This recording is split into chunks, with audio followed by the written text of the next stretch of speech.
There was nothing out of the ordinary about Timmy Mason. Like a lot of healthy 8-year-old boys, Timmy liked to go on little adventures in and around his neighborhood. And now that summer vacation had finally rolled around, he had more time than ever to explore. But during one particularly hot day, Timmy suddenly realized that he was exhausted. The heat was beginning to get to him, and he'd forgotten to pack a water bottle. All he had was a couple of dollars and a handful of quarters rattling around in his pocket. He was considering heading to a nearby corner store and purchasing a drink when he first heard the music. It was a tinny rendition of Pop Goes the Weasel playing in the distance, underscored by the rumbling of an engine. Timmy's face lit up. This could only mean one thing: an ice cream truck, just in time. He ran in the direction of the sounds, not wanting to miss out on the cool, sweet relief from the intense summer heat. But when the ice cream truck suddenly rounded a corner and came into view, Timmy felt a pang of anxiety. It didn't look like most of the ice cream trucks he had seen driving around his neighborhood in prior summers. It was shoddy, an older, more boxy model with peeling white paint. But it was so hot out that Timmy felt he couldn't afford to be picky if he wanted to cool off. The ice cream truck came to a noisy stop, and Timmy ran over. When he reached the side of the truck, he noticed some other strange details. There was no serving hatch in the back of the truck. The closest thing was a thin, dark groove cut into the driver's side door. A door that seemed almost drawn onto the side of the truck, rather than a door that looked like it could actually open. How could the driver get in? And adding to the strangeness, there was no menu on the truck either. Typically on your friendly neighborhood ice cream truck, you'd find a colorful collection of all the frozen treats you could buy, along with how much they'd cost you, but not here.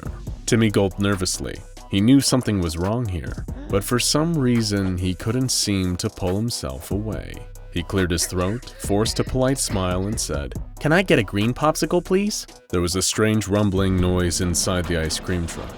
Suddenly, the slot in the door opened a little wider, and a long green popsicle in a plastic wrapper emerged. It came with a small piece of paper, with $5.75 in loose, scratchy handwriting on it. Timmy regarded the note with suspicion and said that he was sorry, but he didn't have $5.75. Something inside the truck began rumbling again, louder this time, more aggressive. While the truck growled from within, Timmy noticed something else was wrong. His popsicle was no ordinary popsicle. It was a dead snake, straightened out and frozen solid. Timmy screamed and dropped the so-called popsicle. He turned and began to run, but it was already too late. The slot behind him yawned open fully, and a rusty spring-loaded chain fired out like a harpoon. On the end of this chain was a large snapping bear trap, which quickly latched onto Timmy's left leg. The chain yanked and pulled him backwards, dragging him ever closer to the darkened crevice in the truck's door. Moments later, he was pulled inside and the hatch closed behind him. His screams were muffled, and then overpowered entirely by the rumbling within. Soon after, there was silence. And finally, the cheerful tune of Pop Goes the Weasel began to play once more. The truck drove away, prepared to serve its frozen delights to another child, somewhere, anywhere. Not long after Timmy was reported missing, another young boy bought a scoop of strawberry ice cream and a waffle cone from the same truck.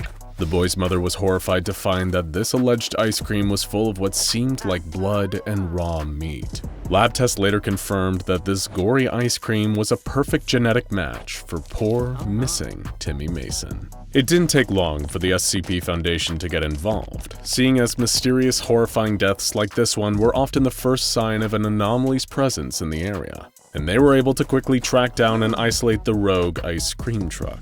This wasn't especially difficult for the agents assigned to the case, since it literally announced its presence with loud, obnoxious music. While it was easy to find, the ice cream truck, soon designated SCP-1386, did however prove to be more difficult to contain than they first imagined. When a mobile task force attempted to engage the truck in hopes of apprehending it, an ear-splitting siren began to blast from the truck's undercarriage. This caused catastrophic inner-ear damage to everyone involved. Incidentally, it's now believed that the reason the ice cream truck engaged in this defensive behavior had nothing to do with the fact the mobile task force was armed, but rather because of what they weren't carrying. It appears that SCP-1386 doesn't turn on its siren because of danger, but when it detects that someone is approaching it who isn't carrying any money. Eventually, the Foundation was able to trick the ice cream truck into containment, luring it into a fake, walled-off neighborhood, where it could drive its rounds constantly without the risk of encountering civilians. All those who had previous encounters with the ice cream truck were given amnestic treatment, and SCP-1386 was finally, officially, contained. But while it had been taken off the streets, the Foundation's work was only just beginning. It was time for research to commence. The first key discoveries that aided in the investigation involved the factors that are required for SCP-1386 to even serve its subjects in the first place. As the previously mentioned Mobile Task Force learned, you need to approach the truck with at least $20 in cash to be absolutely sure that it won't turn your ears inside out. The truck also proves to be extremely adept at reading human emotions, and refuses to serve anyone who doesn't appear happy. With these requirements now known, the Foundation felt prepared to finally make some orders. First, they sent in a pair of Level 3 researchers. Each of them requested a delicious cookies and cream flavored smoothie. The truck pushed both smoothies out of the slot in its door, one marked with the letter M and the other with the letter G. A handwritten receipt with a price of $4.89 written on it. They paid the price and the transaction ended without incident. The smoothies were apparently pretty good, too.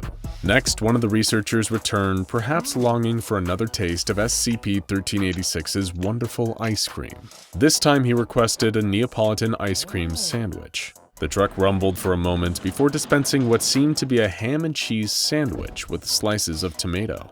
However, upon taking a bite out of the sandwich, the researcher found that this was actually just a perfect replica of a ham and cheese sandwich made from Neapolitan ice cream.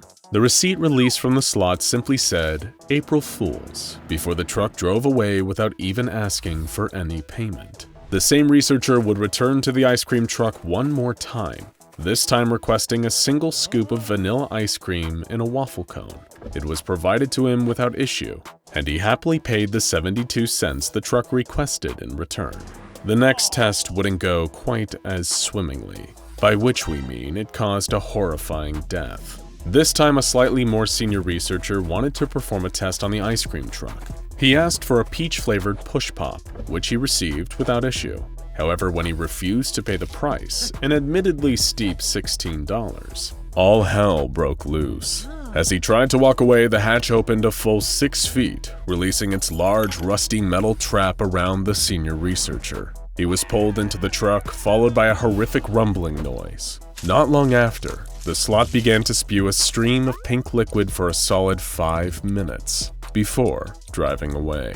This pink puree was later proven to be a genetic match to the researcher. After this, the Foundation refused to allow any other researchers to interact with SCP-1386. Only D-Class personnel would be permitted to take part in the tests. In contrast to the senior researcher's horrifying death, the D-Class personnel seemed to get along extremely well with SCP-1386. The first D-Class asked for a cherry popsicle with nuts. The truck produced an unwrapped cherry popsicle with nuts embedded in the ice, along with a receipt reading $2.20, your nuts. The D-Class chuckled as he read the receipt and paid the truck without incident. The second D-Class requested a more esoteric treat, a Caesar salad flavor popsicle. However, the ice cream truck isn't one to back down from a challenge. It produced an off-green popsicle that tasted like, quote, lightly dressed lettuce with a hint of croutons. The next D-Class ordered a dark chocolate fudge pop, but wasn't able to pay an exact change.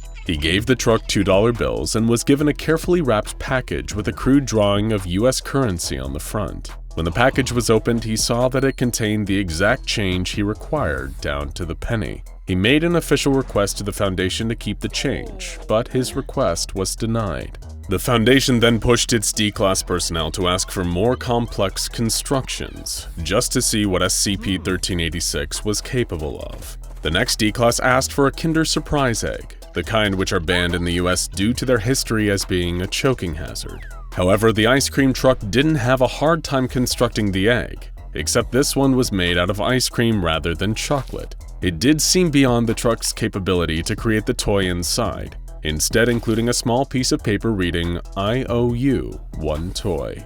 The next interaction wasn't quite as cordial. The D-Class requested 1 cherry ice lolly, 1 cherry ice pop, 1 cherry popsicle, and 1 cherry-flavored drink, frozen. This resulted in the ice cream truck making a horrifying noise, described as being like someone skinning a cat in reverse. It then unceremoniously ejected the red ice, causing it to shatter on the ground, before releasing a styrofoam cup filled with frozen green liquid. This liquid was shown to contain huge quantities of arsenic, but was thankfully impossible to drink, on account of the fact that its melting point is so high that it's impossible to liquefy with current technology. And our current knowledge of SCP-1386 testing ends with its strangest story of all. A nonverbal D-Class was instructed to write his order on a piece of paper to pass to the truck, in hopes of seeing if it would respond to written commands. A slot opened up in the door a few inches lower than the usual slot, and a thin, flesh-colored appendage slithered out, its hand a kind of two-fingered pincher. It took the note from the D-Class and gave him an ice cream cone in return. The D-Class was visibly disturbed by the hand, saying that it looked horrifying and smelled like death. He even refused to eat the ice cream, saying that he'd lost his appetite. But other D-Classes capable of verbal articulation did not report any strange occurrences with the hand. They said that they found the hand to look completely normal, and as time went on, they began to trust the ice cream truck with increasing devotion, while their mistrust in the disturbed, mute D-Class only grew. In the strangest twist of all, this D-Class was later found dead in his cell from strangulation. The D-Class was alone in his cell, and there were no signs of forced entry. Perhaps he should have enjoyed his ice cream while he still could. You know what they say, I scream, you scream, we all scream for ice cream. And no ice cream is more scream-worthy than the one served up by SCP-1386. Now check out SCP-1861, the crew of the HMS Wintersheimer, and SCP-1730, What Happened to Site-13 for more things you really wouldn't want to get sucked into.